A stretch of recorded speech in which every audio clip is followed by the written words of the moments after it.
안녕하세요. 개발자 팀입니다. 이번 영상에서는 DTO와 엔티티 매핑 전략에 대해 이야기해 보겠습니다. 택배를 보낼 때 물건을 그대로 들고 가지 않고 상자에 포장해서 보냅니다. 받는 사람에게 필요한 것만 적당한 크기의 상자에 담는 거죠. 우리 코드에서도 데이터베이스와 직접 연결된 객체를 그대로 바깥에 내보내지 않고 전달 전용 상자에 담아 보냅니다. 그 상자가 바로 DTO입니다. 오늘은 왜 이 포장이 필요한지, 그리고 어떻게 변환하는 것이 좋은지 살펴보겠습니다. 이번 영상에서 살펴볼 내용들입니다. 먼저 DTO가 무엇인지 개념을 잡고 엔티티를 직접 노출하면 어떤 문제가 생기는지 봅니다. 그 다음 계층 경계에서 DTO가 하는 역할과 요청 DTO, 응답 DTO를 분리하는 이유를 다룹니다. 이어서 엔티티를 직접 반환하는 나쁜 예와 응답 DTO로 변환하는 좋은 예를 코드로 비교하고 전환 코드를 어디에 둘지 정적 팩토리 메서드와 맵스트럭트, 레코드 활용까지 살펴봅니다. 마지막으로 흔한 실수와 주의점, 핵심 요약으로 마무리하겠습니다. DTO는 데이터 트랜스포 오브젝트의 약자로 계층이나 시스템 사이에서 데이터를 실어 나르는 전용 객체입니다. 인트로의 택배 상자 비유 그대로입니다. 도메인 데이터를 그대로 들고 다니지 않고 받는 쪽이 필요한 모양으로 포장해서 전달하는 겁니다. 핵심 원칙은 로직 없이 데이터만 담는다는 점입니다.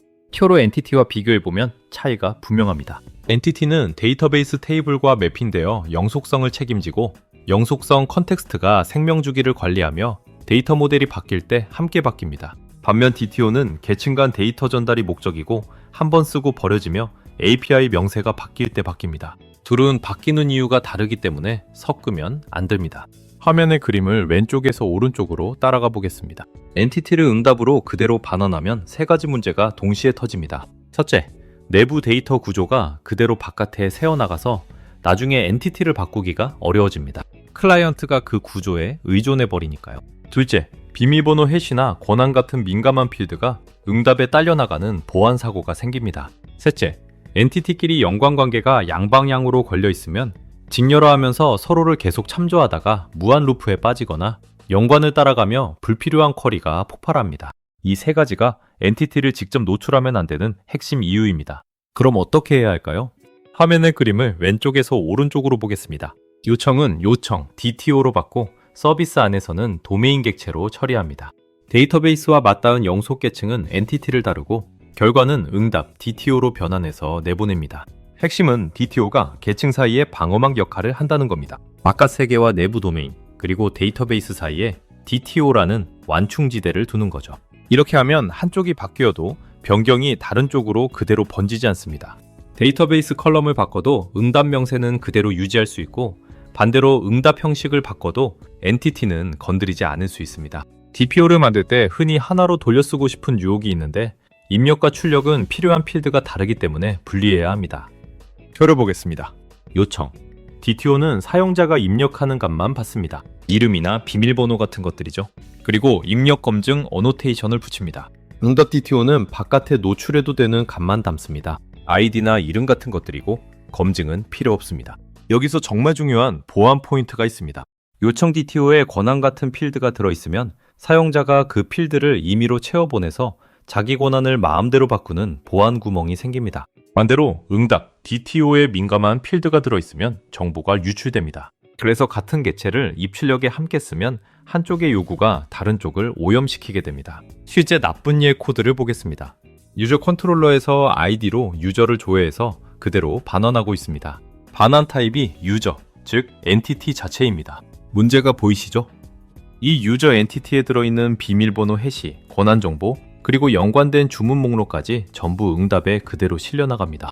클라이언트는 보여달라고 한 적도 없는 정보를 받게 되는 겁니다. 게다가 더 큰 문제는 나중에 유저 엔티티에 필드를 하나 추가하면 그 필드가 자동으로 응답에 끼어들어서 응답 명세가 의도치 않게 바뀐다는 점입니다. 엔티티와 응답이 강하게 묶여버린 상태입니다. 같은 기능을 응답, DTO로 개선한 모습입니다.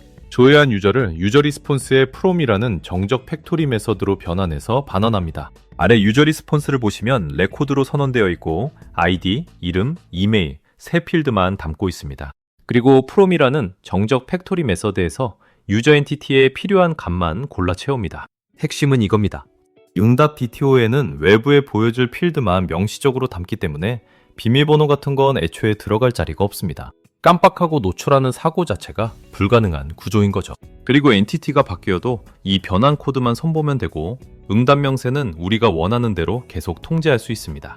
변환이 필요하다는 건 알았는데 그 변환 코드를 어디에 둘지가 다음 고민입니다. 화면의 그림을 위에서 아래로 보겠습니다. 크게 세 갈래가 있습니다. 첫째, 변환이 간단하면 DTO 안에 정적 팩토리 메서드로 둡니다. 방금 본 from 같은 메서드죠. 둘째, 변환 규칙이 복잡하면 별도의 매퍼 클래스로 분리합니다. 여러 엔티티를 조합하거나 계산이 들어가는 경우입니다. 셋째, 필드가 아주 많고 반복적인 매핑이 계속 나오면 맵스트럭트 같은 라이브러리로 자동 생성합니다. 정답이 하나로 정해진 게 아니라 변환의 복잡도와 규모에 맞게 고르면 됩니다. 가장 기본이 되는 정적 팩토리 메서드 방식입니다. 오더 리스폰스 레코드 안에 from이라는 정적 메서드를 두고 오더 엔티티를 받아서 ID, 상태, 금액을 꺼내 DTO를 만듭니다. 3패는 이놈이라 데임으로 문자열로 바꿔 담았습니다. 이 방식의 장점은 두 가지입니다. 첫째, 변환하는 책임이 from이라는 한 곳에 모여 있어서 관리가 쉽습니다.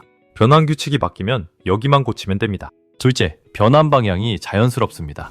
엔티티가 DTO를 아는 게 아니라 DTO가 엔티티를 알고 변환합니다. 도메인 계층인 엔티티가 바깥의 DTO를 모르게 하는 게 의존성 측면에서 건강한 방향입니다. 필드가 수십 개씩 되면 프롬 메서드를 일일이 쓰는 것도 일입니다. 이럴 때 쓰는 게 맵스트럭트입니다. 코드를 보시면 매퍼 인터페이스에 메서드만 선언했습니다. 투리스폰스는 유저를 받아 유저 리스폰스로 변환하는데 이름이 같은 필드는 알아서 매핑됩니다. 그리고 두 번째 메서드처럼 규칙이 다른 필드만 엠매핑으로 명시해주면 됩니다. 여기서 맵스트럭트의 진짜 강점이 나옵니다. 이건 실행 중에 리플렉션으로 동작하는 게 아니라 컴파일하는 시점에 평범한 자바 코드로 된 구현체를 생성합니다.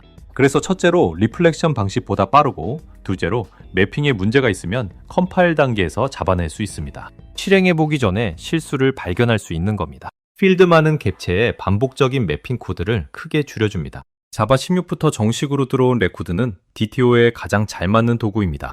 표를 보겠습니다. 첫째, 레코드는 불변입니다. 한번 만들면 값이 바뀌지 않아서 여러 계층을 거쳐 전달되는 동안에도 중간에 값이 변질될 걱정이 없습니다. 둘째, 보일러 플레이트를 없애줍니다. 생성자, 게터, 이퀄스, 해시코드를 자동으로 만들어주니 필드만 선언하면 끝입니다. 셋째, 의도가 명확합니다.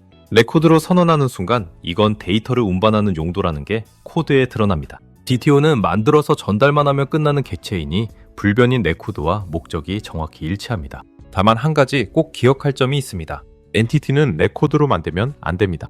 엔티티는 식별자를 기준으로 동일성을 판단하고 상태가 변하는 가변 객체여야 하기 때문에 불변인 레코드와는 맞지 않습니다. 실무에서 자주 보이는 실수를 표로 정리했습니다. 첫째, 엔티티 직접 반환입니다. 민감 필드가 노출되고 명세가 오염되므로 응답 DTO로 변환해야 합니다. 둘째, 요청과 응답 DTO를 하나로 공유하는 겁니다. 한쪽 요구가 다른 쪽을 오염시키니 용도별로 분리해야 합니다. 셋째, DTO에 비즈니스 로직을 넣는 겁니다. 책임이 여기저기 흩어지므로 로직은 도메인에 둬야 합니다. 넷째, 엔티티를 레코드로 만드는 겁니다. 영속성 관리가 안 되니 엔티티는 일반 클래스로 둬야 합니다. 다섯째, 깊은 연관관계를 전부 변환하는 겁니다. 불필요한 데이터와 쿼리가 생기므로 정말 필요한 필드만 담아야 합니다. 이 실수들의 공통 원인은 하나입니다. DTO와 엔티티의 역할을 섞어 쓰는 데서 모든 문제가 시작됩니다. 마지막으로 오늘 내용을 정리하겠습니다. DTO는 계층 간 데이터 전달 전용 객체로 로직 없이 데이터만 담습니다. 엔티티를 직접 노출하면 민감 필드 유출과 명세 오염이 생기므로 반드시 DTO로 변환해야 합니다. 요청과 응답 DTO는 필요한 필드가 다르니 분리하고 매핑 코드는 정적 팩토리, 매퍼 클래스, 맵스트럭트 중에 복잡도에 맞게 고릅니다. DTO는 불변인 레코드로 만들기 좋지만 엔티티는 제외해야 하고 변환 책임은 엔티티가 아니라 DTO나 매퍼가 갖는 것이 자연스럽습니다. 실무 적용 팁 4가지 정도를 살펴보겠습니다. 첫째, 컨트롤러는 엔티티를 절대 그대로 반환하지 말고 응답 DTO로 변환합니다. 둘째, 요청과 응답 DTO를 분리해서 입력 검증과 출력 노출을 각각 통제합니다. 셋째, 단순한 변화는 정적 팩토리 메서드로 필드가 많고 반복되면 맵스트럭트로 자동화합니다. 넷째, DTO는 레코드로 불변하게 만들고 엔티티는 일반 클래스로 유지합니다. 오늘 DTO와 엔티티 매핑 전략에 대한 이야기는 여기까지입니다. 여러분의 구독과 좋아요는 영상 제작에 정말 큰 힘이 됩니다. 시청해주셔서 감사드립니다.